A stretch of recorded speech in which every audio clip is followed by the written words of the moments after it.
Vintage collections, Kadambari collections, పూర్ణిమ prints లో ఎంత కొంటే అంత ఉచితం. ఐమ్ టెల్లింగ్ అగైన్, టెర్రరిజం కి ధైర్యం అక్కర్లేదు. అంటే వెనకాల పాకిస్తాన్ వెనకాల ఎవరుండి సపోర్ట్ చేస్తున్నారు? The whole world wants to know this. Pakistan it self is doing it.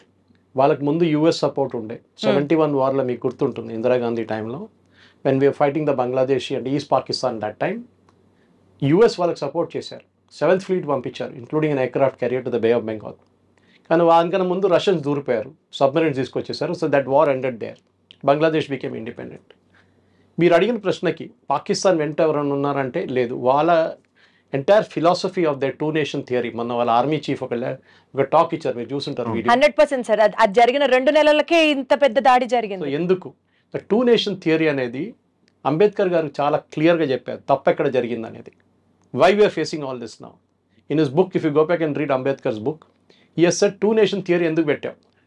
Pakistan అన్నారు మాకొక, అంటే పాకిస్తాన్ అని కాదు, Muslim said we want a nation, so we gave them a nation. మీరు వెళ్ళండి రా బాబు అక్కడ ఉండండి అని చెప్పేసి. కానీ వెళ్ళారా? వెళ్ళలేదు, ఇక్కడ ఉండిపోయారు 40% population. Ambedkar said that is the mistake we made. Total transfer of population జరగలేదు. అప్పుడు ఏమైపోయిందంటే కొంతమంది ఇక్కడ ఉండిపోయిన వాళ్ళు now they are grown up in stature and suddenly CA agitation, Waqf bill agitation, ఇట్లాంటి అజిటేషన్ తీసుకొస్తున్నారు. ఎప్పుడైనా హిందువులు రోడ్డు మీద దిగి మీరు ధర్నాలు చూసారా హిందువులు చేయడం? లేదు. గుడి పోయింది, మాది గుడి స్థలం కొట్టేసాడు అని చెప్పి చేయరు.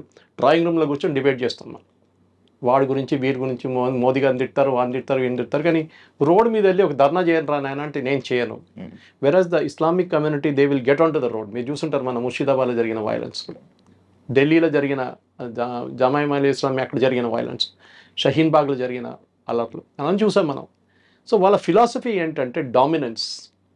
చిన్నగా ఉన్నా కానీ డామినేట్ చేయడానికి ట్రై చేస్తారు వాళ్ళు. సార్ చార్లెస్ ది థియరీ ఒకటి ఉంటుంది, థియరీ ఆఫ్ ఎవల్యూషన్. అందులో ఫిట్టెస్ట్ ఆఫ్ ది సర్వైవల్ మాత్రమే బతుకుతాడు. ఇప్పుడు ఇండియా అండ్ పాకిస్తాన్ మధ్య చూసుకుంటే మీరు చెప్పిన దాని ప్రకారం Pakistan always has that dominance, Pakistan always has that courage, Islam people always fearful గా ఉంటారు. అంటే ఇంక ఎప్పటికీ వాళ్ళే గెలుస్తూ వెళ్తారా? మనం ఇట్లాగా గివ్ అప్ చేసుకుంటూనే వెళ్ళాలా? వాళ్ళు గెలవలేదు కదా, 71 వారు గెలిచారా? ఏం ప్రయోజనం సార్? 28 మంది మనం కోల్పోయాం కదా ఇవాళ రోజున. That is where I'm coming to. That is exactly the point. Numbers is not important. ఎందుకంటే ఇప్పుడు అందరూ జనాభా 140 కోట్లు అంటారు, కానీ పోయిన వాళ్ళ ఫ్యామిలీ వాళ్ళకి ఇంపాక్ట్ ఉంటుంది. ఎంత important sir. Correct. So what you need to do is very simple. మనం ఈ ఇంటర్నేషనల్ వాళ్ళు ఏమంటారో, యుఎస్ ఏమంటారో, యూకే ఏమంటారో, యూరోప్ వాళ్ళు ఏమంటారో, సౌదీ అరేబియాలో ఉన్నప్పుడు చేస్తారు కదా ఇది attack wantedly. JD Vance is in India. Last time Clinton వచ్చినప్పుడు exactly that is my point sir. Clinton వచ్చినప్పుడు అటాక్ జరిగింది, జేడీ వాన్స్ వచ్చినప్పుడు ఇప్పుడు అటాక్ జరిగింది. కరెక్ట్. పబ్లిసిటీ. టెర్రరిస్ట్కి ఏం కావాలి? పబ్లిసిటీ.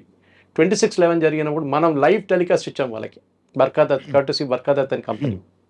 They want publicity. టెర్రరిస్ట్కి ఏంటంటే ఒక టెర్రర్ అటాక్ జరిగింది అనుకోండి, నిన్న పహల్గామ్ జరిగిన అటాక్ అనుకోండి, ఒక్క న్యూస్ లేకుండా మీరు బయటకు పంపించకపోతే, ఎవరికి తెలియకపోతే ఏం చేస్తారు టెర్రరిస్ట్? అండ్ అది జరిగింది నిన్న అయితే ఈ రోజు వరకు బయటికి రాలేదు. అండ్ అంత అంటే ఆ అటాక్ అది చిన్న అటాక్ లాగా వదిలేశారు.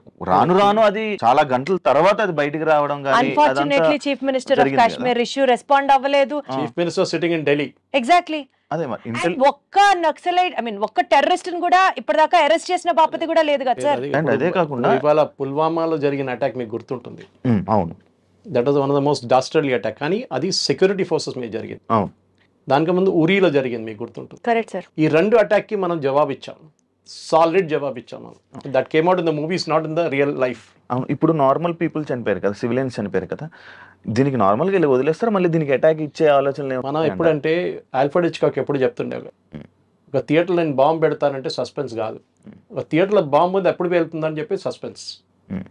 ఈ was master of suspense Alfred Hitchcock. ఇది కూడా అంతే. మనం ఇప్పుడు వెళ్తే నిన్న రాత్రి I put it on my Facebook, there was 2 AWACS going up and down. AWACS అంటే ఇది their early warning system, planes. భారతదేశం ఏదైనా ఎయిర్క్రాఫ్ట్ టేక్ ఆఫ్ చేస్తుందా లేదని చూడడానికి. మనం అట్లా కాదు చేసేది. We should hit them when they least expect us to hit them. Exactly sir, exactly. That is what we need to do. మనం ఇప్పుడు వెళ్ళి కొట్టడం కాదు. ఇప్పుడు మనం రోడ్ మీద చూస్తాం చూడండి, ఇద్దరు కొట్టుకుని ఉంటారు, యాక్సిడెంట్ అయిన ఇద్దరు కొట్టుకుంటారు, ఏం ఫైదా? So we should do our own planning, our own thing, and the entire world will support you, but don't go and bomb Pakistan just like that. మనం బాంబ్ చేయాల్సింది ద ఫిగర్ హెడ్. ఎవరెవరు ఇది figure head ఉన్నారో, హైడ్రా ఇక్కడ ఉందో హైడ్రాని కొట్టాలి. అలా ఆలోచించి ఉండడం వల్లే ఈ అటాక్స్ అన్ని జరుగుతున్నాయి. అది మన ఫిలాసఫీ. అది మనకు మహాత్మా గాంధీ గారు ఎప్పుడో చెప్పారంట, ఒక చంప మీద కొడితే ఇంకో చంప చూపామన్నట. ఇప్పుడు అట్లా కాదు, నా చంప మీద కొడితే 10 సార్లు కొడతాను నేను. ఆ ఫిలాసఫీ ఇప్పుడు ఉంది. ఘర్మే గుస్కే మారేంగే అని మోదీ గారు చెప్పారు అప్పుడు. ఇంకా కొట్టడం ఉందా సార్? చంపేస్తున్నారు కదా. చంపేయడం అంటే ఇట్స్ వెరీ ఈజీ. ఇంత పెద్ద దేశంలో పుల్వామా లాంటి ప్లేస్లో జరిగినప్పుడు మనకు తెలుసు RDX యూజ్ చేశారు. ఫెహల్గామ్లో ఏం చేశారు వాళ్ళు? ఆ area is a very touristy place అని చెప్పచ్చు. మనం 2000-3000 మంది ఉన్నారు. మీరు సెక్యూరిటీ ఫోర్స్ పెట్టినా కానీ వాడు ఒక దూరిపోయి వాడు ఇవన్నీ టెర్రరిస్ట్ వస్తున్నప్పుడు వాడు చనిపోవడానికి రెడీగా వస్తాడు. Is ready to die. Suicide bombers చూసుంటారు మీరు. కసబ్ వాళ్ళని ఇండియాకి పంపించినప్పుడు they were ready to die. వాళ్ళకి తెలుసు రిటర్న్ వెళ్ళే రూట్ లేదని చెప్పి. వాళ్ళని బ్రెయిన్ వాష్ చేసి ఇస్లాం థ్రెట్లో ఉంది, వీళ్ళు హిందువులు వచ్చి మొత్తం ఇస్లాంని ధ్వంసం చేస్తున్నారు, నువ్వు చేయాల్సిందే, ఇదే పట్టుకొని నీకు ₹1 ఇస్తున్నాను, మీ ఫ్యామిలీని మేము చూసుకుంటా అంటే that fellow will get in to that mood. This is what Israel also faced, suicide bombers. వాళ్ళని తట్టుకోలేము మనం. ఆఫ్ఘనిస్తాన్లో చూసాం మనం. So the problem is to do with the religion. Religion మీరు కాఫీర్లు చెప్పే వాళ్ళు కాఫీర్లు చంపాలని చెప్తున్నారు. మీరు చూసారు, మీరే చెప్పారు ఇప్పుడు. నిజంగా రిలీజియన్ ని ప్రేమించే వాడికి అర్థమైతే చెప్తాం సార్. ఇట్లాంటి మతోన్మాదం చేసే వాళ్ళకి రిలీజియన్ లో, మీ రిలీజియన్ లో ఇది రాసి లేదురా అన్న వాడికి అర్థం కావట్లేదు కదా. 370 తీసినప్పుడు మీకు అందరు గుర్తుంటుంది. 370 తీసినప్పుడు అందరు పండుగ చేసుకున్నారు. 370 తీసేశారు. 370 తీసి I was involved with one of the teams working on finding out the bill ఎక్కడ ఉందనేది. 370 కాదు problem. They was a bill called 35A. It was actually an ordinance. Jawaharlal Nehru చేసిన అన్నిటికంటే పెద్ద కుట్ర అది. ఈ 35A ఆర్డినెన్స్ మీకు తెలుసు, రాజేంద్ర ప్రసాద్ గారు సైన్ చేశారు. అడిగారు నెహ్రూ దగ్గర, దీన్ని బిల్గా కన్వర్ట్ చేయాలి, విత్ ఇన్ 6 months ల్యాప్స్ అయిపోతుంది ఆర్డినెన్స్. ఆ ల్యాప్స్ అయిన ఆర్డినెన్స్ పెట్టుకొని ఇప్పుడు దాకా మొన్న దాకా నడిపించారు. దాంట్లో one of the most crucial scenes as a lady I'm telling you, ఒక అమ్మాయి, కాశ్మీరీ అమ్మాయి ఒక ఇండియన్ సిటిజన్ని పెళ్లి చేసుకుంటే she will lose all our property, వాళ్ళ ఫాదర్ సైడ్ నుంచి మదర్ సైడ్ నుంచి. బట్ అదే అమ్మాయి పాకిస్తాన్ నుంచి ఒకటి పెళ్లి చేసుకుంటే she will retain all the property. ఇది 35Aలో ఉన్నది. ఇంకో చాలా ఉన్నాయి దాంట్లో అట్లాంటిది. మీ ప్రాపర్టీ కొనలేరు మీరు అక్కడ. As an Indian you cannot by property. మొన్న కూడా ఈ అటాక్ జరిగిన దానికన్నా ముందు January 9th అనుకుంటాను, దేవదర్ రౌఫ్ అని చెప్పి ఒక మినిస్టర్ ఉన్నారు క్యాబినెట్లో, Omar Abdullah cabinet. He made a statement, ఈ టూరిస్టులు వచ్చి మా కల్చర్ని మొత్తం మార్చేస్తున్నారని. అంటే వాళ్ళకి ఏంటంటే బుర్కా వేసుకొని నడవాలి, అక్కడేమో అమ్మాయిలు పాసిబిలీ షార్ట్స్ వేసుకొని టీషర్ట్స్ వేసుకొని తిరుగుతున్నారేమో లాల్ చౌక్లో, అక్కడ ఇక్కడ ఫెహల్గామ్ లాంటి ప్లేసెస్. వీళ్ళు మార్చేస్తున్నారు, మా కల్చర్ని మార్చేస్తున్నారని చెప్పి. వాళ్ళకి భయం అంటే వాళ్ళ అమ్మాయిలు కూడా దాన్ని రేపు రిప్లికేట్ చేస్తారని భయం వాళ్ళకి. ఇప్పుడు దాకా ఇంట్లో దాచిపెట్టుకున్నారు వాళ్ళు. That statement has lot to do with ఈ టెర్రరిస్ట్ అటాక్ అని.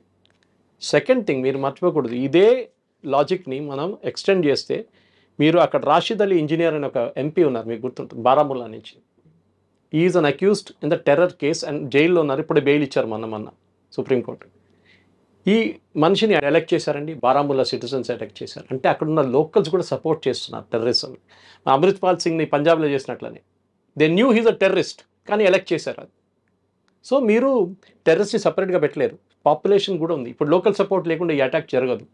దీనికన్నా ముందు కూడా ఎన్నో అటాక్లు జరిగాయి. ఇండియన్ మిలిటరీ డ్రెస్ వేసుకొని టెర్రరిస్ట్ అటాక్ చేశారంటే అంతకన్నా హాస్యాస్పదంగా ఎక్కడన్నా మా దగ్గర లాల్ బజార్ ఉంది, ట్రిమల్గిరి దగ్గర. నేను అల్వాల్ ఉంటాను, నేను ట్రిమల్గిరి దగ్గర లాల్ బజార్ ఉంది. There get everything from a pin to an elephant అంటారు. అది ఆర్మీ ఏరియా, ఎప్పటి నుంచో బ్రిటిష్ టైం నుంచి ఉన్న మార్కెట్ అది. ఆ మార్కెట్లో వెళ్తే మీకు క్యామోఫ్లాజ్ యూనిఫామ్ దొరుకుతుంది. కానీ మొన్న మన ఒక 5-6 years ముందు ఈ అటాక్ జమ్మూ కాశ్మీర్లో జరిగిన తర్వాత బ్యాన్ చేసి పడేశారు, ఎవరికి ఇవ్వరు యూనిఫామ్ అని చెప్పి. క్యామోఫ్లాజ్ యూనిఫామ్ ఎందుకు sir? Why are we Indians are why is Indian policy so accessible to everybody sir? That is a good question. Suppose I start attacking like Israel, ఇదే మనుషులు సుప్రీంకోర్టుకి వెళ్తారు రేపు. Human rights violation sir. Exactly అదండి sir. వాడు అక్కడ తిరిగి, నేను చెప్తాను మీకు ఎగ్జాంపుల్ ఇస్తాను. I often as army officers, మీరు ఈ 7th class 8th class ఫెలోస్ని 10th class ఫెయిల్ జవాన్గా తీసుకుంటారు కదా, మీరు కొంచెం చదువుకున్న వాళ్ళు జవాన్గా తీసుకోవచ్చు కదా, ఇప్పుడు టెక్నాలజీ మారింది కదా అంటే నో. PhD అని జవాన్గా తీసుకుంటే వాడు రేపు బ్యాటిల్ ఫీల్డ్లో ఉంటే వాడు కొట్రా అని చెప్పగానే వాడు మీరు ఫైర్ చేయాలంటే సార్ వాడు అట్లా తిరిగి నిలబడి ఉన్నాడు సార్, మనం కరెక్ట్ కాదు కదా, మనం ఆపోజిట్ చూస్తేనే ఫైర్ చేయాలి కదా సార్. మనం లాజిక్ ఇస్తాడు, ఫైర్ ఎందుకు చేయకూడదు, దాని లోపల వాడు ఫైర్ చేస్తాడు, చచ్చిపోతాడు. 7th class వాడు అట్లా కాదు, వాడి దగ్గర ఫైర్ చేయాలంటే ఫైర్ చేస్తాడు, అంతే కథ. ఈ won't think twice. Ignorance is a bliss sometimes, sir. Sometimes. Good. But see, the policy is very simple. We are not a nation which is aggressive. అది మన ప్రాబ్లం. అది అక్కడే వస్తుంది సార్ ప్రాబ్లం అంతా. ఈ Mahatma Gandhi sir we are not aggressive అన్న point కి అడుగుతాను సార్ మిమ్మల్ని. కసబ్ని ఉరిదీసేటప్పుడు అసలు this is the best return gift we could give them అని చెప్పి మనం చాలా కాలర్లు ఎగరేసుకున్నాం. సర్జికల్ స్ట్రైక్స్ చేసినప్పుడు మనతో ఎవడన్నా పెట్టుకుంటే మటాషే మేము చూపించాం చూడండి అని ప్రపంచం మొత్తం చప్పట్లు కొట్టేలా చేసాం. కానీ వీఆర్ నాట్ స్టాపింగ్ దేర్. దాడి మీద దాడి, దాడి మీద దాడి, దాడికి ప్రతి దాడి జరుగుతూనే ఉంది. సో ఈ ప్రాబ్లమ్ని అడ్రస్ చేసి ఫుల్ స్టాప్ పెట్టాలి అని అంటే మీరు అన్నట్లు ఆ హెడ్స్ ఎవరో ఫిగర్ అవుట్ చేసి అగ్రెషన్ లేని ఇండియాకి అగ్రెసివ్నెస్ తెచ్చుకొని ఫైట్ చేయడం విల్ నాట్ హ్యాపెన్. ఈ నేపథ్యంలో what is the other source? We want to end this అని అనుకుంటే కాశ్మీర్ వదులుకోవాలా? అది చాలా ఈజీ సొల్యూషన్. రేపు కాశ్మీర్ వదిలితే మళ్ళీ ఇంకోటి అడుగుతారు. ఇది భస్మాసుర్ ఎఫెక్ట్ అంటాను నేను ఎప్పుడు ఇంగ్లీష్ లో. ఒక మేనేజ్మెంట్ థియరీ ఇది. మీరు ఇచ్చిన వారం మీ తల మీద తీసుకొచ్చి పెడతారు రేపు. Simple as that. భస్మాసుర్కి వరం ఇచ్చిన తర్వాత టెస్ట్ చేయడానికి భస్మాసుర్ ఏం చేశారు? శివభగవాన్ తల మీద పెడదాంలే అనుకున్నారు. Same thing here. These people will not stop. Kashmir is not the problem.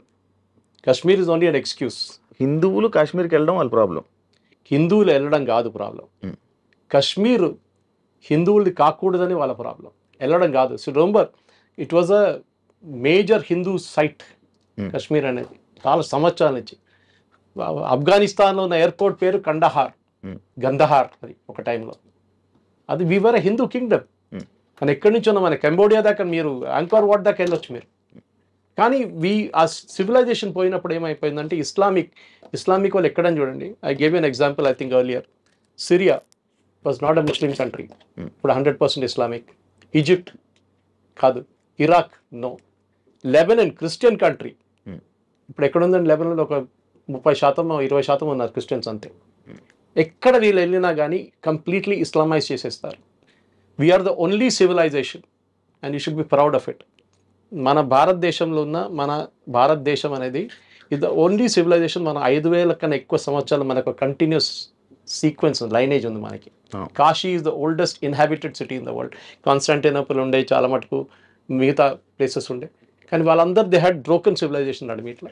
మన కంటిన్యూస్గా ఉన్నాం. దానికోసం మనని వీళ్ళు వచ్చి ముందు మొఘల్స్ వచ్చారు, దానికి ముందు ఆఫ్ఘాన్స్ వచ్చారు, దాని తర్వాత పోర్చుగీస్ వచ్చారు, డచ్ వచ్చారు, ఇంగ్లీష్ వచ్చారు. They all ruled us but they could not destroy the Hindu civilisation. అది కూడా మనం గుర్తుపెట్టుకోవాలి. హిందూ సివిలైజేషన్ వాళ్ళు that is where the problem వస్తుంది. మీరు అడిగారు ప్రశ్నకి దీనికి ఎండ్ ఉందా, ఏమైనా ఎండ్ గేమ్ ఉందా అని చెప్పి. ఎండ్ గేమ్ లేదు దీనికి. ఎందుకంటే మీరు ఇజ్రాయెల్ నుంచి నేర్చుకోండి. ఇజ్రాయెల్ హనియాని కొట్టారు, నస్రుల్లాని కొట్టారు, ఎక్కడెక్కడ వాళ్ళ నేతలను వాళ్ళందరినీ కొట్టారు. కానీ ఆగిందండి? కానీ నడుస్తున్నది అప్పుడు. So we have to keep fighting. This no choice. ఇది మన సర్వైవల్ యాజ్ అ నేషన్. మనం అనుకుంటే వాడిని కొట్టేస్తే అయిపోతాయి, వాడు ఫినిష్ లష్కర్ అయితే అయిపోయింది, ఇంకోటి చేస్తాడు దాని తర్వాత. అలా అయితే మరి టూరిజం అనుకొని కాశ్మీర్కి వెళ్ళడం ఆపేయాలా? మరి మీరు ఎక్కడికైనా వెళ్ళండి. రేపు కాశ్మీర్కి వెళ్ళాను ఇక్కడ రాసి. ఇప్పుడు నేను ముందే ప్రోగ్రామ్ స్టార్ట్ అయ్యే ముందు మా ఫ్రెండ్ లేలో ఉన్నాడు, ఆయనతో మాట్లాడి. నేను కూడా వెళ్ళాను 6 నెలల ముందు. Beautiful place. కానీ అంటే ఎవరు రాడు సార్ ఇక్కడికి అంటున్నారు. కానీ ఇందులోనే ఈ టూరిస్టుల్లో ఒక టూరిస్ట్ ఇంటెలిజెన్స్ బ్యూరోకి సంబంధించిన పర్సన్ కూడా ఉండడం జరిగింది. కరెక్ట్. నేవీలో ఒక ఆయన ఉన్నారు. నేవీ ఒక ఆయన సంబంధం అంటే ఈ డిఫెన్స్ వాళ్ళే వెళ్తున్నారు. అండ్ ఇంటెలిజెన్స్ నుంచి ఏ రిపోర్ట్ అంటే ఎప్పుడైనా ఏదైనా అటాక్స్ జరిగినా కానీ ఏదైనా అయితే ఇంటెలిజెన్స్ రిపోర్ట్ ద్వారా ఆర్మీకి సమాచారం వెళ్ళింది, వెంటనే ఆర్మీ ఇలా తీసుకున్నారు, వెంటనే జాగ్రత్తలు తీసుకున్నారు అని చెప్తారు కదా. మరి ఇంటెలిజెన్స్ ఇంటెలిజెన్స్ ఒకటి హ్యూమన్ ఇంటెలిజెన్స్, ఇంకోటి టెక్నికల్ ఇంటెలిజెన్స్. ఇప్పుడు చాలా మటుకు మన నెక్సలైట్స్ని హ్యాండిల్ చేస్తున్నప్పుడు నల్లమల ఒక ఏరియా టైంలో నల్లమల మీరు ఎంటర్ కాలేరు. మీరు ఇప్పుడు నల్లమల మీరు డ్రైవ్ చేసుకుని శ్రీశైలం దాకా వెళ్ళొచ్చు టెన్షన్ లేకుండా. పాత జనరేషన్ తెలియదు. Possible your generation doesn't know that we could not enter Nallamala. Blue tarpaulin వేసుకొని నెక్సలైట్స్ అక్కడే ఉంటుండే దాని లోపల. ఎట్లా వాళ్ళని ఎట్లా మొత్తం Chhattisgarh recently you saw that ఎట్లా తీస్తారు ఛత్తీస్గఢ్, జార్ఖండ్ అంతా డైలీ ₹1 కోటి తలకాయ మీద ఉన్న బౌంటీ ఉన్న వాళ్ళు చంపేస్తున్నారు. Human intelligence is very important. దానికోసం ఆర్మీ దగ్గర ఒక బడ్జెట్ ఉంటుంది. ఎప్పుడు ఆర్మీ అని కాదు, ఏ సెక్యూరిటీ ఫోర్స్ దానికి ఆడిట్ ఉండదు. తీసుకురా బాబు 10 కోట్లు అని చెప్పి ఇచ్చేస్తారు. ఆ 10 కోట్లు వీళ్ళు ఇన్ఫార్మర్స్ని పెట్టుకుంటారు, డబ్బులు ఇస్తారు 25 లక్షలు ఇచ్చి, అరే టెర్రరిస్ట్ వచ్చాడో చెప్పు మాకు అని చెప్పేసి. That is one way of knowing it. Second is technical intelligence. మీరు టెలిఫోన్ ఇంటర్సెప్ట్స్ ఉండొచ్చు, హ్యూమన్ ఇంటర్సెప్ట్స్ ఉండొచ్చు, మీరు అల్ట్రా ఫ్రీక్వెన్సీ పెట్టి ట్రేస్ చేయొచ్చు మనుషుల్ని, ఎస్పెషల్లీ బార్డర్ ఏరియాస్లో. ఈ ప్లేస్లో మీరు చెప్పిన క్వశ్చన్కి నేను నాకు 2-3 ఛానల్స్ వాళ్ళు అడిగారు ఇదే ప్రశ్న. So I'm just repeating it. A intelligence వాడు స్పెసిఫిక్గా చెప్పారు మీకు. జనరల్గా చెప్తా, వర్షం పడుతుందా రిపోర్ట్ అంటూ మన వెదర్ రిపోర్ట్ పడుతుంది, పడితే లేకుండా పడదు అన్నట్టు. అదే సంగతి ఇది కూడా. అటాక్ జరుగుతుందని కాదు, వేర్ విల్ ఇట్ హ్యాపెన్ అని చెప్పే ఆ ప్రసక్తి మన వాళ్ళ దగ్గర లేరు ఇప్పుడు. Very few. Should we develop on that sir? See, it's technical intelligence is only way and human intelligence. ఇప్పుడు ఇజ్రాయలీస్ చూడండి, వాళ్ళు హనియా ఎట్లా దొరికారు వాళ్ళకి, is the most secretive guy. Or Nasrallah ఏ బిల్డింగ్లో కూర్చొని 4 ఫ్లోర్ బేస్మెంట్ కింద ఉన్న మనిషిని కొట్టారు వాళ్ళు. ఎట్లా కొట్టారు? ఎవరో వాళ్ళ గ్రూప్లో ఎవరో ఒకరు ఉన్నారు who passed on the information. ఇది చాలా ఇంపార్టెంట్. ఇది టైం పడుతుందండి, అంత ఈజీ కాదు హ్యూమన్ ఇంటెలిజెన్స్ డెవలప్ చేయడానికి. ఎందుకంటే ఒకటి, ఆ ఇస్తున్న ఇంటెలిజెన్స్ కరెక్టో లేదో మనకు తెలియదు. మనం 30 మంది సోల్జర్స్ని పంపిస్తాం, సడన్లీ వాళ్ళ మీద దాడి జరగవచ్చు. సార్, ఒక మోస్ట్ పీక్ టైంలో టూరిజం పీక్లో ఉన్న ఒక ప్లేస్లో, మినీ స్విట్జర్లాండ్ గా పేరొందిన ఆ ప్లేస్లో అసలు సెక్యూరిటీయే లేకపోవడం ఏంటి సార్? Good question. అండ్ అదే కాకుండా ఇక్కడ డైరెక్ట్గా వెహికల్స్ ట్రాన్స్పోర్ట్ కూడా కొంచెం ఇది లేదు, గుర్రాల మీద లేకపోతే ఇలా ట్రెక్కింగ్ చేస్తూ ఉండాలి. అంటే అలాంటి ప్లేసుల్లోని ఇప్పుడు నార్మల్గా మనం ఏదైనా ఒక ఫారెస్ట్ ఏరియాలో కానీ అటు సైడ్ ఇప్పుడు మనం ఏదైతే మనం అనుకుంటున్నామో బట్ గ్రే హౌండ్స్ డిపార్ట్మెంట్ అని చెప్పి మన స్టేట్కి సంబంధించి పెడుతూ ఉంటారు. లైక్ ఇలా రాకూడదు కొంచెం వాళ్ళందరినీ సెక్యూరిటీగా మన టూరిస్టులకి మన భక్తులకి వీళ్ళందరికీ పెడుతుంటారు. కానీ అలాగే అంత బార్డర్లోనే అది కొంచెం డేంజరస్ ఏరియా, కొంచెం ఇదే ఏరియా కదా, మినిమం సెక్యూరిటీ ఉండాలి కదా. అసలు సెక్యూరిటీ లేకపోవడం ఏంటి సార్? మనకు తెలియదు వాట్ హ్యాపెండ్. దట్ ఇస్ మనం వెయిట్ చేద్దాం, ఇంకో వారం వెయిట్ చేద్దాం. వారం కూడా అక్కర్లేదు, 3-4 రోజులు తెలిసిపోతుంది ఏం జరిగింది అనేది. సెక్యూరిటీ వాళ్ళు ఉన్నారా లేకుండా. ఎందుకంటే ఈ ప్లేస్ పెహల్గాం కాదు, ఇది పెహల్గాం నుంచి కొంచెం దూరం ఉంది, 9 కిలోమీటర్ దూరం ఉంది. చనదర్ ఏరియా. బహుశా పెహల్గాంలో ఉండొచ్చు సెక్యూరిటీ ఫోర్సెస్. కానీ ఇదైపోతుందంటే మీరు ఆ ప్లేస్కి వెళ్తే ఈ టూరిస్ట్ వాళ్ళు ఏం చేస్తారంటే హోటల్ వాళ్ళు ఒక టెంట్ వేసుకొని, నిన్ను కూడా చూసుంటారు మీరు, టెంట్ వేసి 50 చైర్లు వేసేసి వాళ్ళందరినీ కూర్చోబెట్టి వాళ్ళకి మ్యాగీ ఇప్పిస్తారు. అక్కడికి వెళ్తే మీకు మ్యాగీ దొరుకుతుంది, అక్కడ మ్యాగీ టీ ఇచ్చేసి మిమ్మల్ని చూసుకొని మీరు కొంచెం తిరుగుతారు, గేమ్లు ఆడుకుంటారు, అంతే. దాని తర్వాత దిగేసి కిందకి వచ్చేస్తారు. సో పాసిబ్లీ పెహల్గాంలో ఉండేమో సెక్యూరిటీ ఉంటుంది 100%. ఈ స్పాట్లో ఈ మూవింగ్ క్రౌడ్ ఇది. ఈ పొద్దున మీరు వెళ్తే టెంట్ ఉండదు, సాయంత్రం కానీ టెంట్ పడుతుంది అక్కడ. సో అది చేంజ్ ఆఫ్ స్ట్రాటజీ ఉండాలన్నా, నెక్స్ట్ టైం నుంచి హోటల్ వాళ్ళని ఇన్ఫార్మ్ చేయమని చెప్పాలన్నా అది కూడా ఉండొచ్చు. మీరు చెప్పిన ప్రశ్నకి హోటల్ వాళ్ళు టిప్ చేసి ఉంటారా? That is also another question. ఇట్లాంటి మీరు ఐడి కార్డ్ ఇచ్చినప్పుడు టెర్రరిస్ట్లకి ఇన్ఫర్మేషన్ వెళ్తుంది కానీ ఇంటెలిజెన్స్ డిపార్ట్మెంట్ కి మాత్రం ఇన్ఫర్మేషన్ రాదా sir? That is what I am saying. నేను ఇప్పుడు కూడా తెలంగాణ ఆంధ్ర యాంటీ నక్సలైట్ స్క్వాడ్ని మెచ్చుకుంటాను. ఇక్కడ స్పెషల్ బ్రాంచ్ ఇక్కడ దే ద బెస్ట్, డౌట్ లేదు దాంట్లో. మొత్తం నక్సలిజం వైప్అవుట్ చేసేసారు. ఇప్పుడు Chhattisgarh and Jharkhand are doing a very good job.